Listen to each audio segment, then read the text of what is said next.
En el vídeo anterior aludí a dos escritores que eran escritores católicos que emigraron al catolicismo oriental, es decir, al cristianismo, oriental, es decir, al mundo ortodoxo, de la ortodoxia.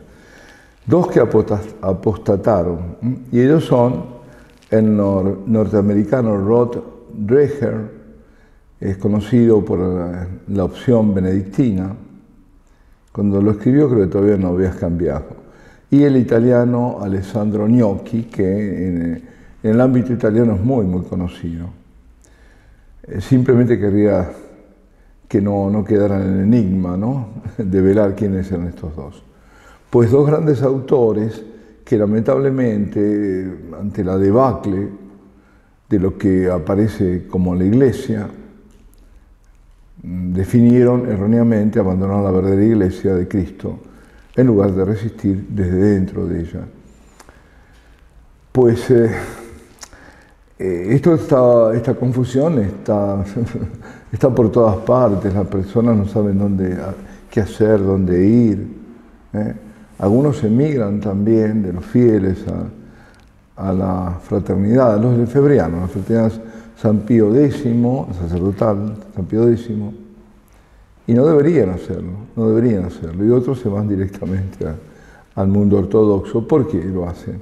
Porque ahí, en estos casos, se celebra una liturgia dignamente, con mucha reverencia, con mucho respeto, con mucha adoración.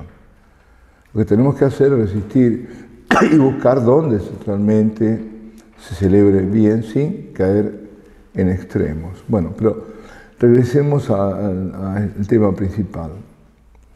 A cada rato debemos recordar, a pesar que el culto lo desaliente, lamentablemente, la verdad que la Eucaristía no es un objeto, sino nada menos que la persona divina de nuestro Señor, que Él descendió de los cielos, Él, la palabra, el Verbo eterno de Dios, el unigénito, para encarnarse, para hacerse hombre, pero no detuvo su descenso, su kenosis, allí donde, en la humanidad, sino que se hizo Eucaristía. Esa gran condescendencia, la Eucaristía es Él verdadero hombre, verdadero Dios, oculto tras las especies eucarísticas. Está oculto tras las apariencias del panásimo y del vino. Y por eso la Iglesia manda a tratar a la Eucaristía con máximo respeto, con reverencia, con gestos de adoración. Esa kenosis, ese abajarse, alcanza su máxima expresión en la comunión, cuando se da como verdadera comida para la vida eterna. Se ofrece todo Cristo para nutrir el alma del fiel, para que alcance la eternidad. Y esa kenosis es completa en la entrega de la Iglesia. Se entrega Él mismo a la Iglesia como Eucaristía. El Señor hace de sí mismo, para ser celebrado y hacerse realmente presente, esa presencia, ese estar ahí, pero reclamando el honor y la adoración, reclamando la fe, en el fondo, ¿no? De esa fe se deriva el honor y la adoración. La fe católica, la fe en la Eucaristía. Y la Eucaristía celebrada no es solo memorial, sino actualización del sacrificio redentor cumplido en la cruz. Es todo el tríodo pascual presente en el desarrollo litúrgico. La Santa Misa, es bueno recordarlo, se ofrece a Dios por 4 fines. Primero, rendirle honor como culto de la tría, es decir, de adoración. Nosotros le estamos ofreciendo, ante todo, a Dios el culto de adoración. Ese es el culto de adoración debido a Dios. También para agradecerle por todos los beneficios y por su sacrificio redentor. Tercero, para que por el sacrificio del Hijo, el Padre, Dios, nos sea propicio y así poder darle satisfacción por nuestros pecados. Y cuarto, como sacrificio imprecatorio, es decir, pidiendo por vivos y muertos. Entonces, aquí lo que todo esto nos va diciendo es que tenemos que tener un cuidado, solicitud, atención hacia la Eucaristía. Y tenemos antecedentes de que todo esto fue hecho siempre.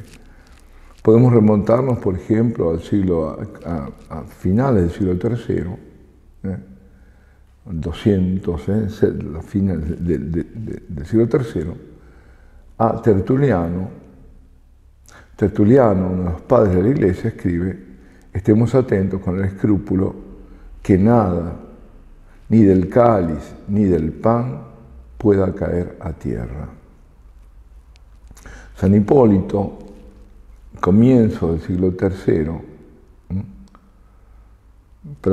decía Tertuliano finales del siglo II, si finales de los años 100.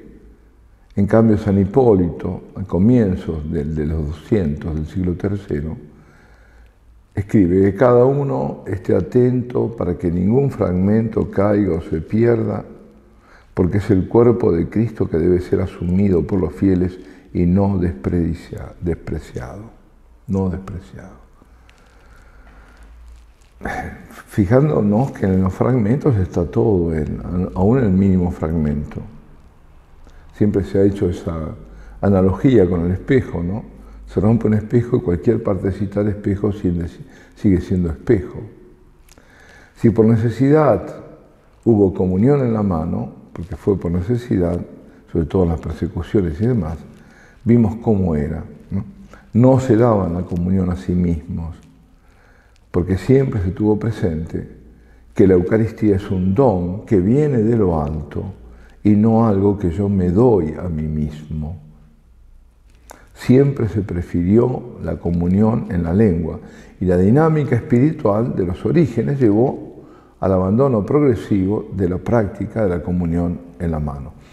En la época de los padres, esto se trasunta en la celebración con los gestos de adoración, obligatorio por otra parte, gestos concretos de inclinaciones y de postraciones. Contrariamente a lo que se suele sostener y que se vino afirmando desde el Concilio Vaticano II, la práctica generalizada de la comunión en la lengua no aparece recién en el siglo X, sino mucho antes, mucho antes. Ya en el siglo VII, estamos hablando de alrededor de 650, el Sínodo de Rouen decía textualmente: no se debe colocar la Eucaristía en las manos de ningún laico, hombre o mujer, sino solamente en la boca. Y la supresión de la comunión en la mano debería fecharse en el siglo V, entre el V y el VI. Es decir, que no fueron bastantes siglos antes del X, por lo menos 5 siglos antes. León Magno, que es del siglo V, y Gregorio Magno, que es del siglo VI, estos dos papas, dan testimonio que ya entonces era recibido solo en la lengua. Entre los siglos IX y X se difunde el gesto de recibirlo de rodillas, con las dos rodillas en tierra, por toda la Iglesia latina. Así había que recibirlo. Estamos hablando del siglo IX y X.